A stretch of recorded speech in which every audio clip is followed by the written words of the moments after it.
Hello and welcome. I'm Melinda Crane in Berlin for Deutsche Welle. And François Picard in Paris for France 24.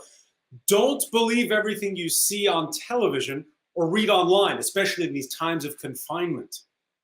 Whether it's false COVID cures or grand theories of who's to blame, disinformation on corona is spreading virulently. So much so that the United Nations says we're fighting not one common enemy, but two: the virus itself and an infodemic. Conspiracies, lies, and the coronavirus infodemic. How contagious are they? That's our topic today in a joint edition of The Debate. France 24 and Deutsche Welle with you. And we're pleased to welcome from Paris, he's a former Italian Minister for European Affairs, former member of the Italian Parliament, today member of the European Parliament, elected on the slate of French President Emmanuel Macron's La République En Marche party. Sandro Cozzi, thank you for joining us. Thank you. And it's a pleasure to welcome here in Berlin Franziska Brandner. She is a member of the German Bundestag, and she is the Green Party spokeswoman for European policy. In Toulouse, in the southwest of France, Jen Schrady, sociologist at the French Political Science Institute, Sciences Po, the author of The Revolution That Wasn't: How Digital Activism Favors Conservative. Thank you for joining us. Happy to be here. Jen, with more time to scroll during confinement, we've certainly been exposed to all kinds of ideas. Since the start of the pandemic, though, how much have conspiracy theories gained traction? So conspiracy theories and so-called fake news are something that seem to fill the airways of mainstream media, of politicians crying foul, whether in the US or France or elsewhere. But the reality is that fake news has always been around. Propaganda has always been around. And yes, there is an uptick in people going online for information because of quarantines worldwide. But it's really important to keep fake news in perspective. In terms of the actual percentage of news and information that people are both consumers of and sharers of, it's still a very small part of one's news diet. A small part of it, but yet we're all exposed to it. I'll show you an example right now. There was a demonstration over the weekend in Stuttgart, Germany, against the lockdown, and on Twitter, you'll perhaps see it. There was this one tweet with the hashtag, I learned a new word, Verschwörungstheorien, conspiracy theories. It's a man wearing a placard talking about five biggest dictators of the last 100 years. Angela Merkel is on there, the head of the CSU party. Topping the list, Jen Schrady, is Bill Gates. Now, the Bill and Melinda Gates Foundation, which has been at the forefront of trying to fight the pandemic. Would you say Bill Gates has replaced George Soros as the bogeyman for conspiracy theorists? Well, they're on different sides of the political coin, right? So on the one hand, yes, Soros has been the bane of conservatives in terms of an easy so-called straw man in terms of some funding, not a lot of funding for conservative causes. But yes, Bill Gates, people are targeting him, of course, because of the work, the vaccination work that the Gates Foundation has been funding worldwide. And yes, there are clearly ties to the anti-vaccination movement. But if we take a step back, really what Bill Gates symbolizes for a lot of people, conservatives in particular in the far right, is representing what they call the deep state, right? So if you follow what conservatives in particular are doing online, and even if you see some protests that are happening worldwide, but especially in the United States, these anti-lockdown protests, really what we're seeing is a long, really trajectory of conservatives opposing what they call big government, right? And For some, vaccines represent a concrete way in which governments actually require individuals to act, right? Getting vaccines, or in this case, why this is so much more extreme is the public health measures that people like Bill Gates symbolize are forcing and improving public health by requiring confinement. We're seeing some of those lockdown protests here in Germany, in fact, in several different German cities over this past weekend. Now, Franziska Brantner, polls show that the overwhelming majority of Germans, in fact, support the measures that have been taken by the German federal government on COVID. But there is a vocal minority out there that questions both the government's narrative and its approach. Now, I know you've been talking to some of your constituents who apparently sympathize with those protests. Can you tell us what they're telling you? Yeah, I was in the beginning quite shocked when I got emails from people or like friends close to me who were, saying that they will intend to go to that demonstration. And I really wanted to find out why. And my impression was that many of them didn't know who was really behind those demonstrations, who was going to be in those demonstrations together with them, like racists, neo-Nazis, etc. So there was not a lot of awareness about who is behind it, who will be there, what are the conspiracy theories that are, spread in these frameworks. But of course, there are very legitimate concerns by many citizens. And we as Greens are also voicing some of them. Many of those I spoke to because I'm coming from the southwest of Germany with a lot of borders with France, Switzerland, and many are suffering from the regulation that Germany put that you cannot see your family members unless you're, for example, married. You must be married. But usually we have a much broader definition of family in Germany now, which is, broader than if you have been for 20 years with somebody, you're still not allowed to see that person because you must be married. So there are people who are in their 60s, 70s who say, where's this country going to? Why are we back to such a narrow definition of family? I don't understand this. And I'm trying to tell them, like, it's right to protest, but please watch out who you're protesting with.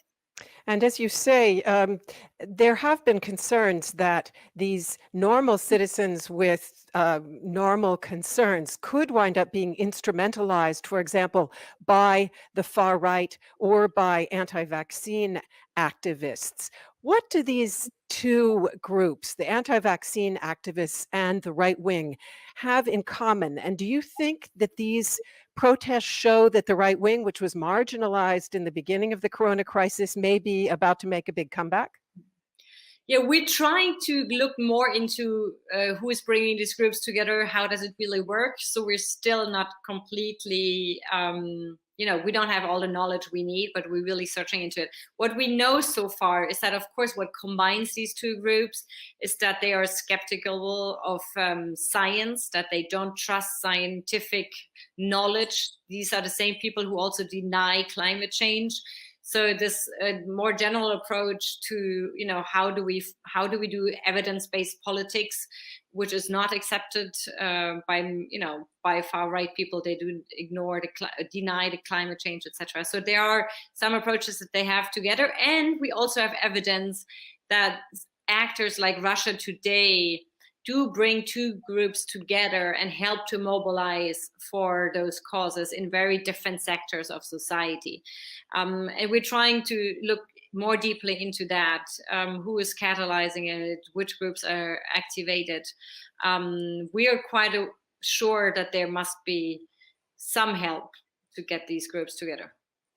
Sandro Gozzi, let me ask you on this.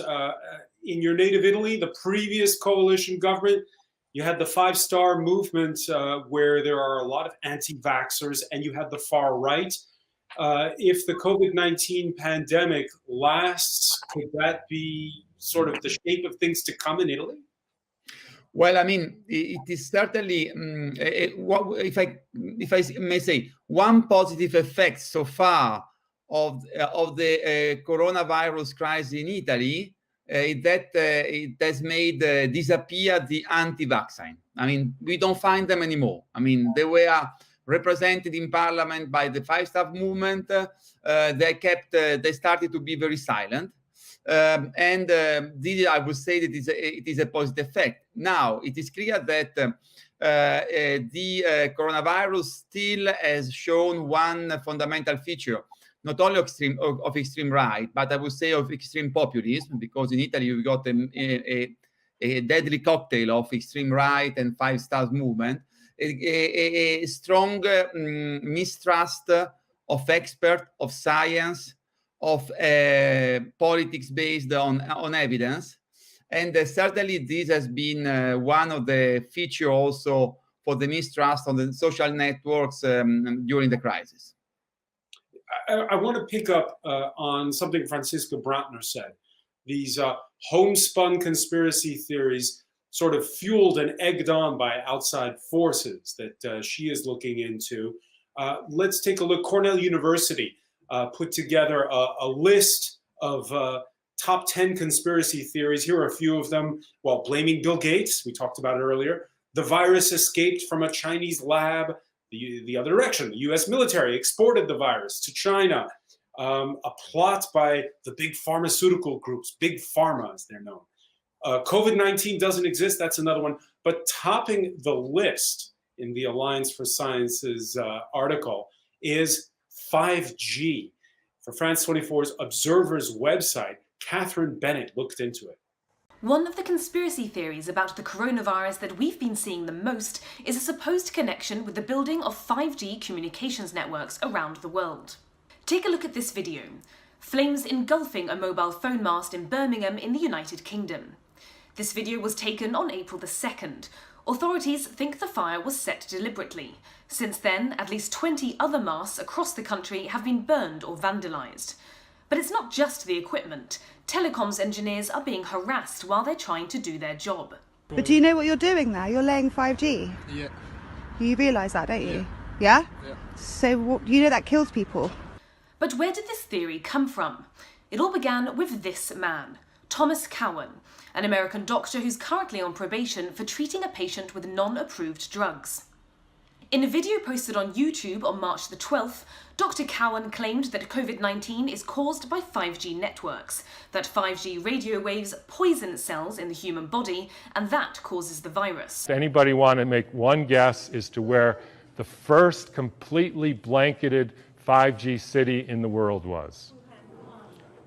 Exactly. Scientists have dismissed Cowan's claims as complete rubbish, saying that 5G radio waves aren't strong enough to affect the body's cells or immune system.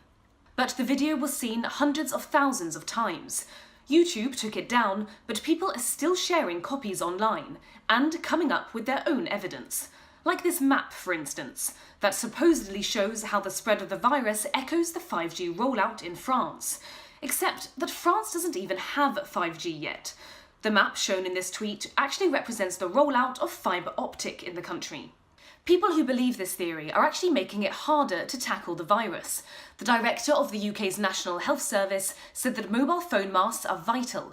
They are what are connecting the country's emergency services with the people who need them most.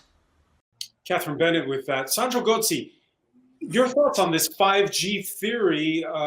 Who's fueling it and why? Well, I mean, to me, it's totally rubbish. I mean, it is. I'm amazed to hear such absurd theories.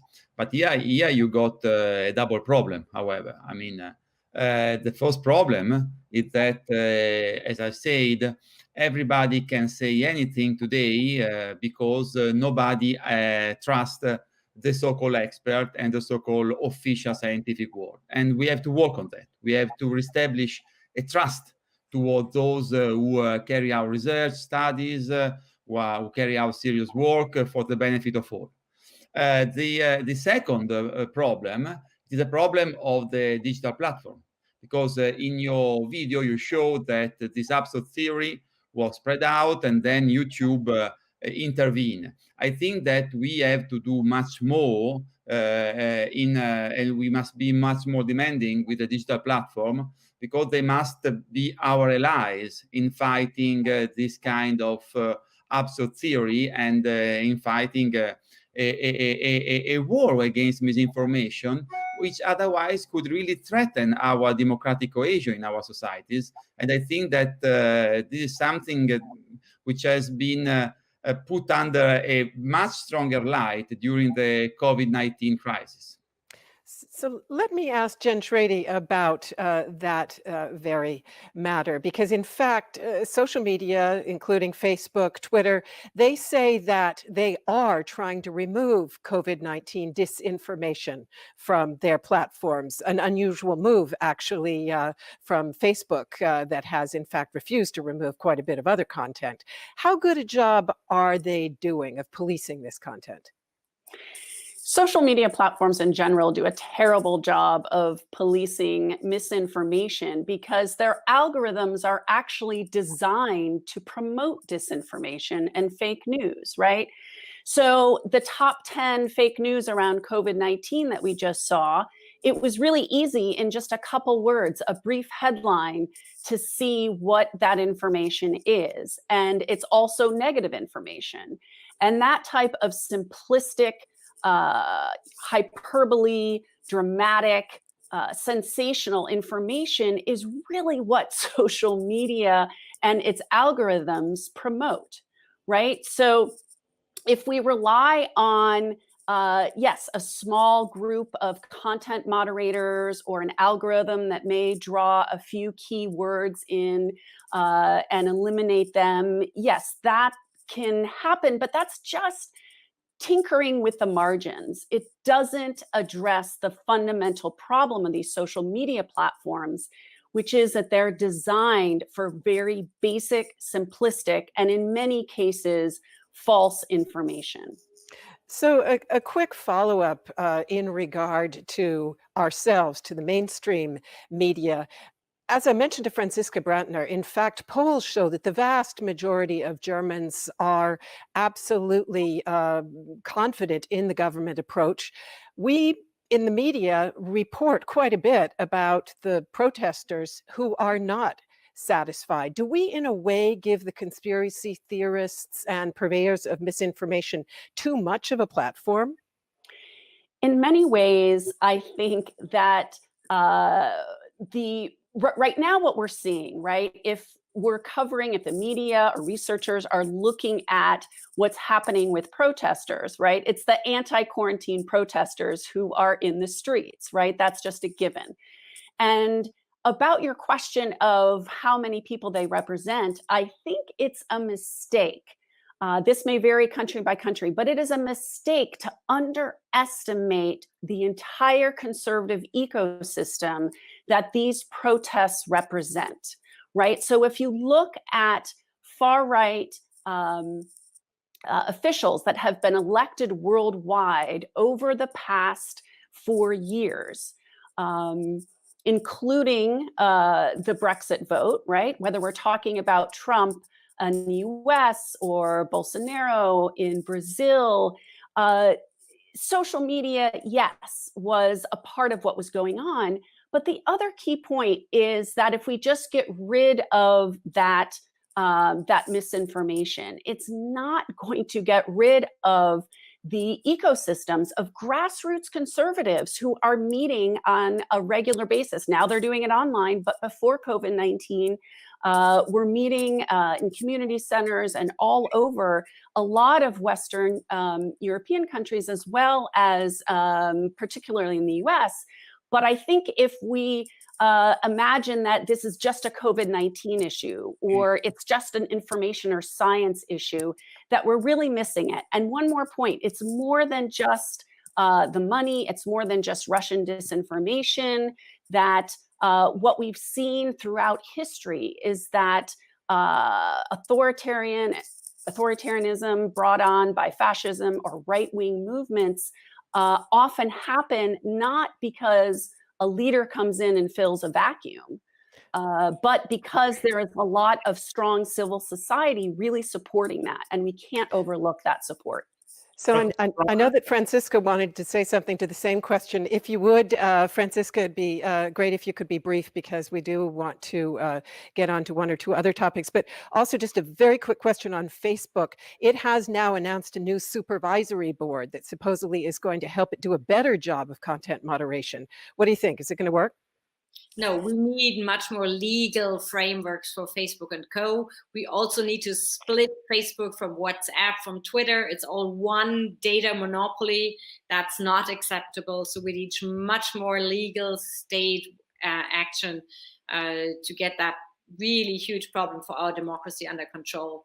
And to the question, do you report too much? I think there are a lot of worries out there about the current situation. I don't know anybody who's not asking themselves big life questions. So it's understandable. And none of us has all the knowledge. We're still getting into more data. So I think, we should not underestimate how many people have doubts. And I think we need to have reporting that shows who is really demonstrating and who is behind it. So it's not enough to say there are 10,000 people in the street, but your job is also to show who is behind it, how many racists were there, how many signs did you have that are forbidden in Germany.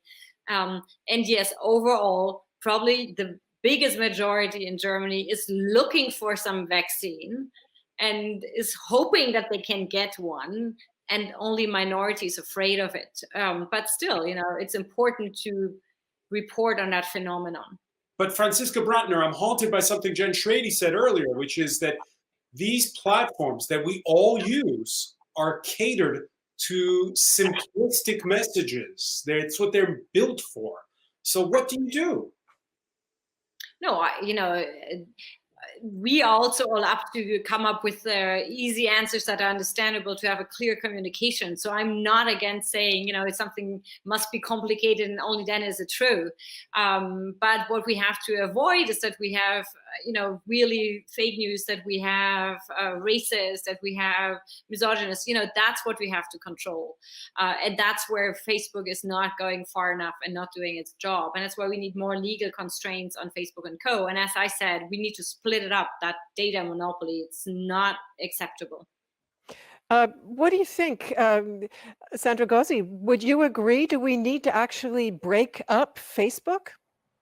Well, we certainly need a new approach at least EU level, because it is clear that this is a situation of global oligopoly, which has also raised fundamental issues on data and on data protection. On there, I agree with Franziska Brantner. We have also to promote authoritative sources on the social network, which is not being done in a simple way, but authoritative sources, and not so much rubbish as we have seen in the video before. We have to demote content that is fact-checked as false or misleading, and we have to be very effective in doing this. And we have to take down illegal content or content that could provoke a physical or a moral harm. Now, all this today, it is not being done enough. And this is why I think that also in the light of COVID-19 crisis, but certainly not only because of the COVID-19 crisis, we have to promote at least at EU level a new regulatory approach and a new regulation, especially for this social platform, both on seeing the issue of data storages and the active role in fighting against fake news and misinformation.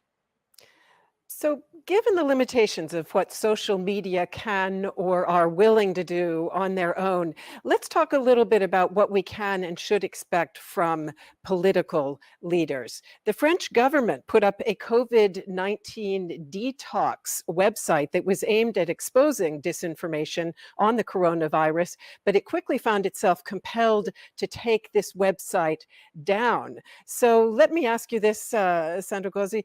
The French Journalists Association said that the website overstepped the government's authority and violated the principle of freedom of opinion. Would you agree with that? I think it is a too harsh criticism. I think it was excessive.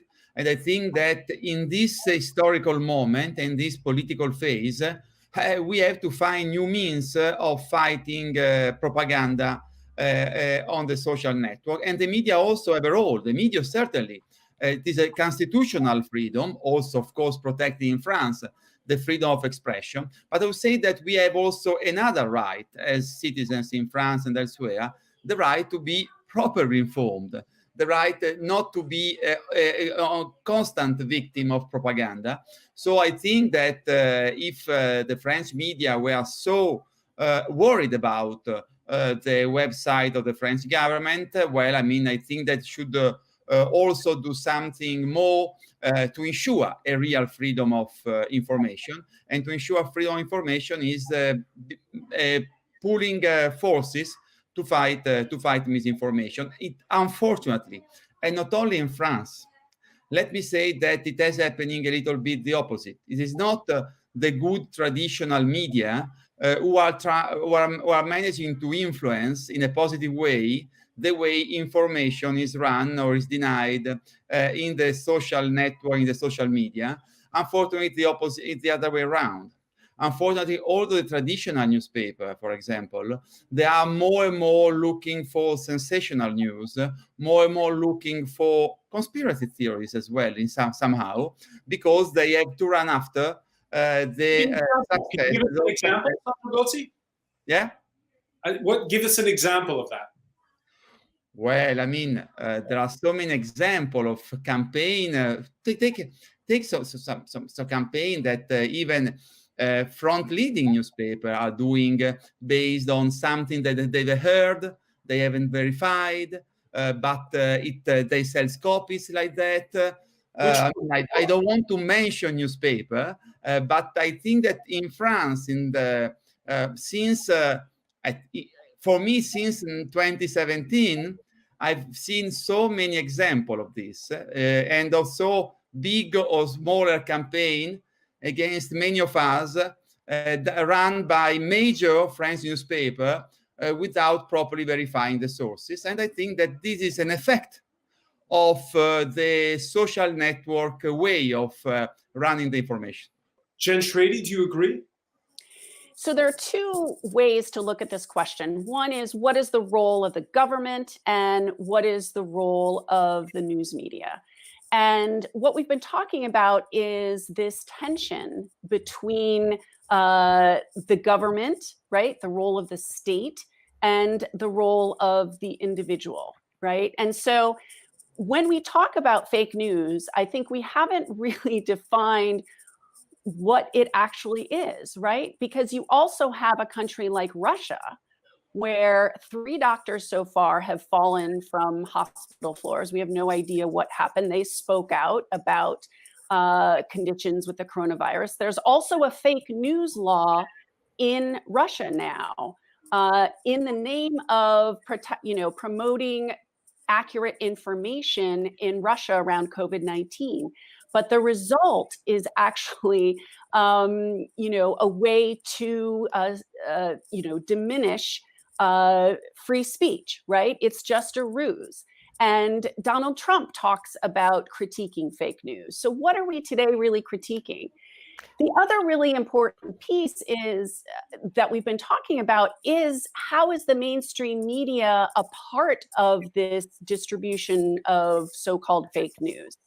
When is it fake news and when is it critical thinking? You heard Sandro Gozzi say that publications from mainstream outlets are chasing after sensationalist news.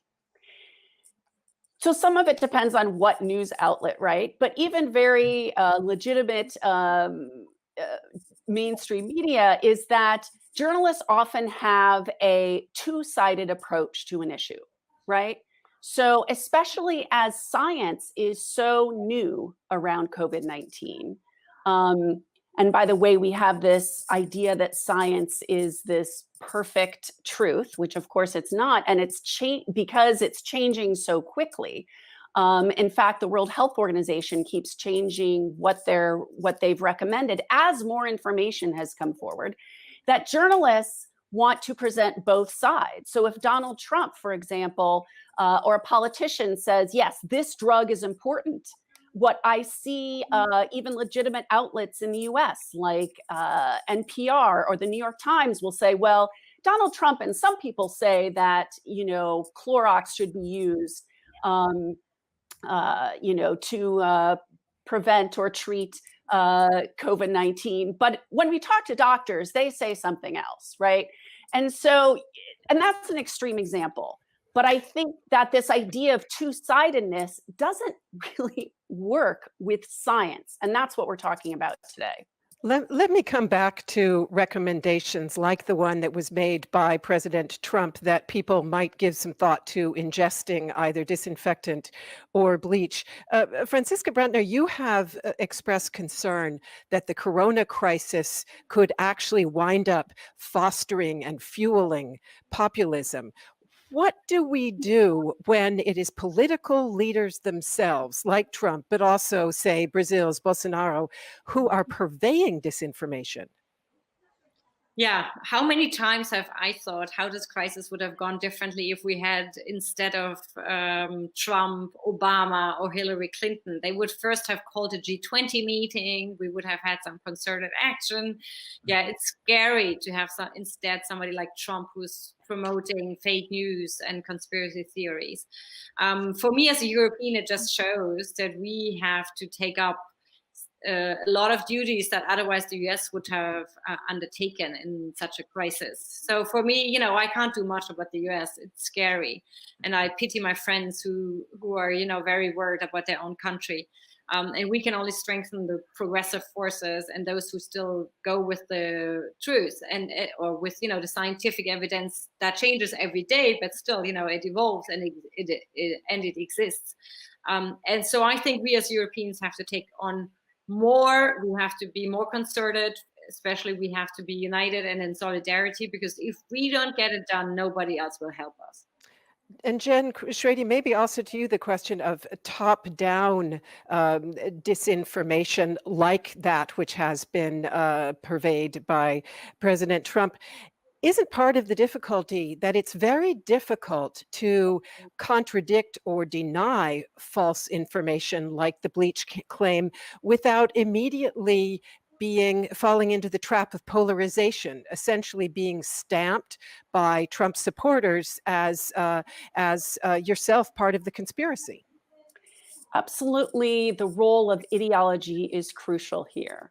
In many ways, it doesn't matter what type of information is put out when you look at factors like ideology. So for those of us who study this question around fake news, there are a variety of factors that make a difference. Education level is one, but ideology is key. I can see on social media conservatives analyzing the exact same article as progressives and coming up with an